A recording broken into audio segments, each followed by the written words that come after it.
Hello everyone, मायास kitchen में आपका बहुत बहुत स्वागत है। आज मैं आपके लिए जन्माष्टमी स्पेशल कान्हा के भोग के लिए मेवा पाक की रेसिपी लेकर के आई हूँ। ये कान्हा जी का प्रिय भोग है। जन्माष्टमी में ज़्यादातर सभी के घर में ये ज़रूर से बनाई जाती है और भगवान श्री कृष्ण को भोग लगाई जाती है। तो क्यों ना इस बार आप भी इसे बनाइए और अपने श्री हरि को भोग लगाइए। इसको बनाना बहुत ही आसान है। आप हमारे मेथड को देखिएगा। मैं सारी इंग्रेडिएंट लिस्ट डिस्क्रिप्शन बॉक्स में दे दूँगी, आप उसको फॉलो करिएगा तो आपके भी मेवा पाक ऐसे ही बन करके तैयार होगी। यकीन मानिए ये बहुत ही बढ़िया बनी हुई है और कान्हा जी का भोग है भी ये, तो ये बढ़िया होगी ही। तो क्यों ना इस बार बनाया जाए और उनको भोग लगाया जाए। तो चलिए ज़्यादा बातें नहीं करते हैं, बनाना शुरू करते हैं। जितनी भी चीज़ें मैंने इसमें यूज़ करी है वो सारी डिस्क्रिप्शन बॉक्स में मैं लिस्ट दे दूँगी, आप वहाँ से चेकआउट कर लीजिएगा। तो चलिए बनाना शुरू करते हैं। इसके लिए सबसे पहले मैं एक मोटी पेंदी की कढ़ाई चढ़ा रही हूँ। उसमें मैंने आधा कप घी लिया है। मैं भी पूरा नहीं डालूँगी, आधा से ज़्यादा मैं इसमें डाल दे रही हूँ और बाकी मैं बचा ले रही हूँ। आगे ये मैं काम में लेकर के आऊँगी। अभी मैंने आधे से ज़्यादा घी इसमें डाल दिया है। भोग बना रहे हैं तो घी में ही बनाइएगा। ये है गोंद। जब तक घी हमारा गर्म हो रहा है, मैंने हाई फ्लेम पे अभी किया है, तब तक मैं आपको गोंद दिखा दे रही। ये जो छोटे वाले गोंद आते हैं ना, ये मार्केट में बहुत ईजिली मिल जाते हैं। अगर आप पास बड़े वाले गोंद हो तो आप एक बार इसको मिक्सी में चला दीजिएगा तो वो छोटे हो जाएंगे, क्योंकि छोटे गोंद आपको भूनने में बहुत आसानी होती है। अब मैंने गैस की फ्लेम लो कर दी है और थोड़ा थोड़ा करके मैं गोंद इसमें डालूँगी। मैंने अभी 1/3 गोंद इसमें डाल दिया है और इसको मैं फूलने दूँगी।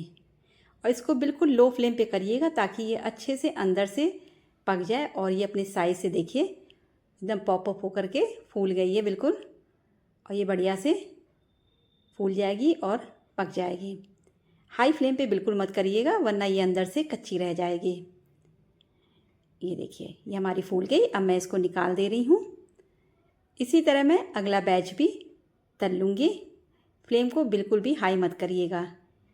नट्स वगैरह जो भी आप तलिए सब लो फ्लेम पे करिएगा ताकि ये अंदर से सिक जाए और कच्चा ना रहे। ये देखिए हमारा ये हो गया है। अब मैं बाकी और डाल दूँगी जितना गोंद मेरे पास है और उसको भी मैं तल लूँगी। इसी तरह आप इसे लो फ्लेम पे तल लीजिए। ये बहुत इजीली हो जाती, ज़्यादा समय भी नहीं लगता इसमें। ये देखिए डालते ही ये फूलने लगी। इसको अच्छे से पका लीजिए और निकाल लीजिए, मगर इसको डार्क मत होने दीजिएगा कि नहीं तो जल जाए, वो मत करिएगा। ये देखिए बाकी जो बचे हैं गोंद वो मैंने भी डाल दिया उसको भी, और मैं इसको भी पका करके निकाल लूँगी। इसको मैं एक बड़े से परात में निकाल ले रही हूँ।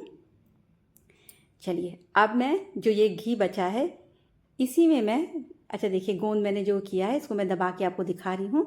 ये कितनी ईजिली प्रेस हो जा रही है, बिल्कुल भूरा भूरा से हो जा रही है, यानी बहुत बढ़िया से ये फूल गई है। इसको मैं साइड में रख दे रही हूँ। अब मैं इसमें बादाम डाल दे रही हूँ। ये कटे हुए बादाम है। मैंने इसको छोटे छोटे टुकड़ों में काट लिया था। मैं इसकी क्वांटिटी डिस्क्रिप्शन बॉक्स में दे दूँगी, आप वहीं से चेक कर लीजिएगा। ये बादाम आधा कप के करीब है, आधा कप है, और मैं ग्राम में भी आपको दे दूँगी, आप देख लीजिएगा। हल्का सा मैंने इसको रोस्ट किया और फिर इसी के साथ ही मैंने इसमें काजू डाल दिया। ये भी मैंने छोटे छोटे टुकड़ों में काट लिया। जितने बड़े मैंने बादाम के टुकड़े किए हैं उतनी बड़े मैंने काजू के भी कर लिए हैं, और इसको भी मैंने इसमें डाल दिया। इसकी क्वांटिटी भी सेम है, हाफ कप है। इसको भी मैं बिल्कुल लो फ्लेम में भून दूँगी। इसको लगातार चलाते रहिएगा ताकि इसका कलर ना चेंज हो और ये अच्छे से सिक जाए। अब हमारे बादाम और काजू सिक गए हैं तो मैं किशमिश डाल रही हूँ। किशमिश बिल्कुल लास्ट में डालिएगा क्योंकि किशमिश बहुत जल्दी जल जाती है। इसको मैंने लास्ट में डाला, जब मेरे काजू और बादाम बिल्कुल सिक गए थे तब मैंने इसे डाला। किशमिश पकने का साइन ये है कि ये बिल्कुल अपने साइज से फूल जाती है, बिल्कुल पॉप अप हो जाती है, अंगूर के तरह हो जाती है फूल करके। और ध्यान रखिएगा ये बहुत जल्दी जल जाती है। आप लगातार चलाते रहिएगा, क्योंकि हल्के से भी ये जल जाएगी तो ये पूरे पाक की जो टेस्ट है बिगाड़ देगी इसको। इसलिए पेशेंस के साथ आप इसको लो फ्लेम पे सेक लीजिए। ये देखिए, और लगातार चलाते रहिएगा। अब ये किशमिश हमारी पहले से फूलने लगी है। अब ये थोड़े से और फूलेगी तब मैं इसको निकाल लूँगी। ये देख रहे हैं ना, किशमिश हमारी पहले से साइज़ में बड़ी हो रही है। थोड़ी देर और इसको मैं चला लूँगी, 1 से 2 मिनट, तो ये अच्छे से सिक जाएगी। ये देखिए, आप जन्माष्टमी में क्या क्या बनाते हैं आप हमको कमेंट में ज़रूर से बताइएगा। मैं लगातार अब जन्माष्टमी की रेसिपी डालती रहूँगी।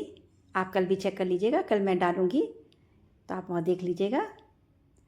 ये देखिए, ये मेरे सिक गई है। अब मैं इसको निकाल लूँगी। इसको मैं वही सेम प्लेट में जिसमें मैंने गोंद निकाला है उसी में निकाल लूँगी।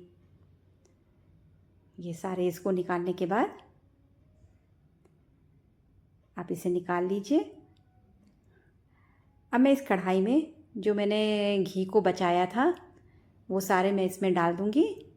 जो घी मैंने बचा करके रख लिया था ये मैं सब इसमें डाल दे रही हूँ और इसको मैं गरम होने दूँगी। घी जैसे ही गर्म हो जाएगा तो मैं इसमें खसखस यानी पॉपी सीड मैं इसमें डाल दूँगी। ये 2 टेबल स्पून मेरे खसखस है, मैं इसको इसमें डाल दूँगी और हल्का सा मैं इसको चला लूँगी। इसके बाद मैं इसमें तरबूज के बीज डाल रही हूँ। आपके पास जो भी हो, खरबूजा तरबूज के जो भी बीज हो आप इसमें डाल दीजिए। ये तरबूज के बीज 1/4 कप के करीब है। ये देखिए, मैं ये खसखस के साथ ही इसको डाल दे रही हूँ। हल्का सा मैं इसको चला लूँगी। अब मैं इसमें मखाने डाल रही हूँ, फॉक्सनट। ये मखाने 1/4 कप है। मैं इसमें इसको भी डाल दिया है और फ्लेम को बिल्कुल लो रखा है और लगातार मैं इसको चलाते हुए सेक लूँगी। इसे हमें तब तक सेकना है जब तक मखाने हमारे क्रिस्पी ना हो जाए। ये देखिए, लगातार इसको चलाते रहिएगा वरना ये जल जाएंगे। अब मैं इसे जब मेरे मखाने कड़क हो गए, क्रिस्पी हो गए, तो मैं इसमें नारियल डाल रही हूँ, ग्रेटेड नारियल। ये भी 1/4 कप है। आप नारियल को तुरंत ही ग्रेट करके डालिएगा, बाज़ार से ग्रेटेड मत मंगाइएगा, क्योंकि बाज़ार में जो नारियल मिलते हैं वो पुराने हो जाते हैं। कस के हुए जो मिलते हैं वो पुराने रहते हैं और उसमें अजीब सी इसमें स्मेल आती है और उसके टेस्ट भी बहुत कड़वा सा होता है। इसलिए आप जो सूखा नारियल का गोला होता है वो आप मंगा लीजिए और ग्रेटर की मोटी साइड से उसे आप ग्रेट कर लीजिए। वो बहुत ईजिली ग्रेट हो जाता है। अगर आप ग्रेट नहीं करना चाहते तो आप इसके पीसेस काट के मिक्सी चला दीजिए, तो वो भी दरदरी सी पिस जाती है, तब भी आप इसको यूज़ कर सकते हैं। इसमें आप चाहे तो मखाने को पहले से ही आप भून लीजिए, अलग भून सकते हैं। और खसखस को और खरबूजे के बीज और नारियल को आप बाद में भून सकते हैं। आप पहले मखाने को भून के निकाल लीजिए, फिर इन तीनों चीज़ों को बाकी आप भून लीजिएगा। मगर इसमें भी ये ईज़िली भुन जाता है। अब ये मेरा भुन गया तो मैंने गैस ऑफ कर दिया, इसको ठंडा होने के लिए छोड़ दिया। तब तक मैं ये ट्रे है, मेरे पास बर्फ़ी जमाने की ट्रे है, इसको मैंने अच्छे से घी से ग्रीस कर लिया है। इसको चारों तरफ घी लगा के मैंने रख दिया। अब मैं इसको साइड में रख दे रही हूँ। और ये जो मैंने मेवा भून करके रखा था ना, उसको मैं ले रही हूँ परात को, और गोंद को मैं हाथ से, हल्के हाथों से मैं इसको क्रश कर ले रही हूँ। जो भी बड़े बड़े टुकड़े हैं वो हाथ से मैं क्रश कर लूँगी। बिल्कुल पाउडर फॉर्म में नहीं करना है, बस हल्के से मैं इसको तोड़ ले रही हूँ। आप इसको मिक्सी में मत चलाइएगा वरना ये बिल्कुल पेस्ट जैसा बन जाएगा और घी छोड़ देगा। आप हाथों से इसको दबाएंगे तो ये क्रश हो जाएगा। ये देखिए, सबको मैं क्रश कर दूँगी। और जो मैंने ये नट्स रखे हैं, बादाम और काजू, उसके साथ मिक्स कर लूँगी। उधर मेरा ये मखाना वाला मिक्सचर है ये बिल्कुल ठंडा हो गया है। अब हम इसको पीस लेंगे। इसको बिल्कुल ठंडा करके ही पीसिएगा। इसका हमें फ़ाइन पाउडर नहीं बनाना है, इसको कोर्सली ग्राइंड करना है मुझे। इसको पल्स मोड में आप चलाइएगा तो ये दरदरा सा पिस जाएगा। ये देखिए, इसी तरह हमें पीसना है। मैं आपको दिखा रही हूँ पास से, ये इसी तरह पीसना है। और इसको भी मैं उसी परात में निकाल लूँगी जिसमें मैंने बादाम, काजू और गोंद को रखा है। इसी तरह बाकी जो बचे हुए हैं उसको भी मैं मिक्सी जार में डाल करके पीस लूँगी। ये देखिए, ये भी पीस गया है, इसको भी मैं इसमें निकाल दे रही हूँ। ये परात में निकाल लीजिए। अब मैं इसको सब चीज़ों को अच्छे से मिला लूँगी ताकि सब चीज़ें आपस में मिक्स हो जाए। अब ये सारी चीज़ों को मैं इसी कढ़ाई में वापस से डाल दूँगी। माफ़ करिएगा, मैं आपको इलायची पाउडर दिखाना भूल गई थी। मैंने इलायची पाउडर अभी मिक्स करते समय डाला था। वो 1 टीस्पून के करीब मैंने इलायची पाउडर डाल दिया इसके अंदर। और इन सब चीज़ों को मैंने उसी कढ़ाई में निकाल दिया ताकि जब मैं इसमें चाशनी डालूँगी तो चलाने में हमें आसानी हो जाएगा। ये देखिए, सबको मैंने इसी में कढ़ाई में ट्रांसफ़र कर लिया है। अब हम इसके लिए चाशनी बनाएंगे। चलिए चाशनी बनाने चलते हैं। इसमें सबसे पहले मैं आधा कप पानी डाल रही हूँ और उसी के साथ ही 1.5 कप शुगर डाल रही हूँ। इसमें शक्कर थोड़ा ज़्यादा ही डाल रही हूँ मैं, क्योंकि ये कान्हा जी के भोग के लिए बना रही हूँ तो मैं शक्कर थोड़ा ज़्यादा ही डाल रही हूँ। अगर आपको शक्कर कम डालनी है थोड़ा सा आप कम कर सकते हैं, मगर ये भोग प्रसाद के लिए बन रहा है तो शक्कर मैंने 1.5 कप ही डाला है, क्योंकि भोग तो बिल्कुल मीठा ही अच्छा लगता है, इसलिए मैंने 1.5 कप शक्कर का यूज़ किया है। आप चाहे तो थोड़ा सा इसे कम कर सकते हैं। मैंने फ्लेम को बिल्कुल हाई किया है और लगातार मैं चलाते हुए इसे पका लूँगी। हमें एक तार की चाशनी इसकी बनानी है। इसको आप लगातार चलाते हुए तब तक कुक कर लीजिए जब तक कि एक तार की चाशनी ना बन जाए। ये देखिए,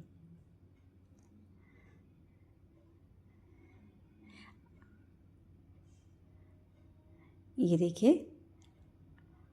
बीच बीच में हम इसको चेक भी करते रहेंगे।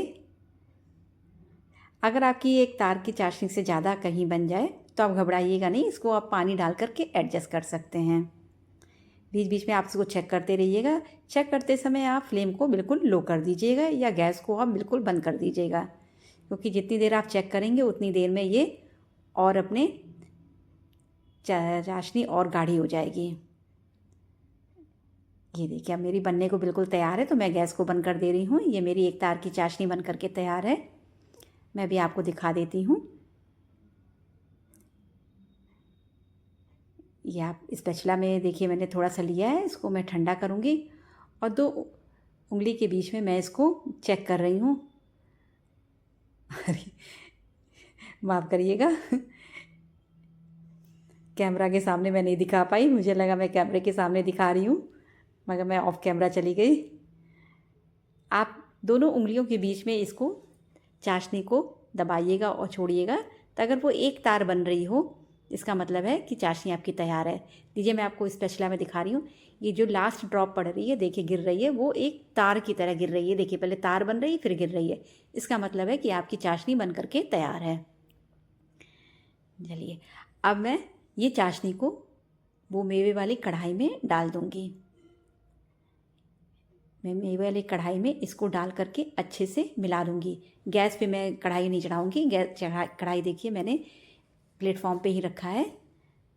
अब ये गरम गरम चाशनी मैं इसी मेवे वाली कढ़ाई में डाल दूँगी और इसको अच्छे से मिक्स कर लेना है।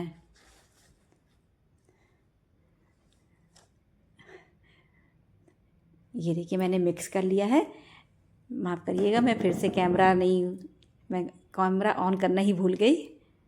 इसमें कुछ नहीं करना था, बस इस चाशनी को आपको इसमें मेवे वाली कढ़ाई में डाल देनी है सिंपल से, और सिर्फ इसको चला लेना है, मिक्स कर लेना ताकि चाशनी अच्छे से कोट हो जाए। ये देखिए, बराबर से चाशनी मेरी मिक्स हो गई है। अब मैं जो ट्रे में जो ग्रीस करके मैंने रखा है उसमें मैं इसको ट्रांसफ़र कर दूँगी और इवनली मैं इसको स्प्रेड करके स्पैचुला की मदद से मैं इसको प्रेस करते हुए बराबर कर दूँगी। ये देखिए सारे मैंने इसको निकाल दिया और ट्रे में ट्रांसफ़र कर दिया। अब स्पैचुला की मदद से मैं इसको फैला दूँगी और इसको मैं अच्छे से प्रेस करूँगी। ये चीज़ आप ज़रूर करिएगा कि आप जब इसको फैला लें तो आप कोई कटोरी की मदद से या स्पैचुला से इसको दबा दीजिएगा, अच्छे से दबा दीजिएगा ताकि ये बिल्कुल अच्छे से जम जाए, इसमें अंदर स्पेस ना रहने पाए। इसलिए बढ़िया से इसको अच्छे से आप इसको दबा दीजिएगा ताकि जब आप इसको काटेंगे तो इसके अच्छे से पीसेस, साफ़ सुथरे पीसेस निकल के आए। ये देखिए मैं स्पैचुला से इसको दबा दे रही हूँ और फिर मैं इसको ऐसे ही छोड़ दूँगी। ये 4 घंटे में जम करके तैयार हो जाएगी।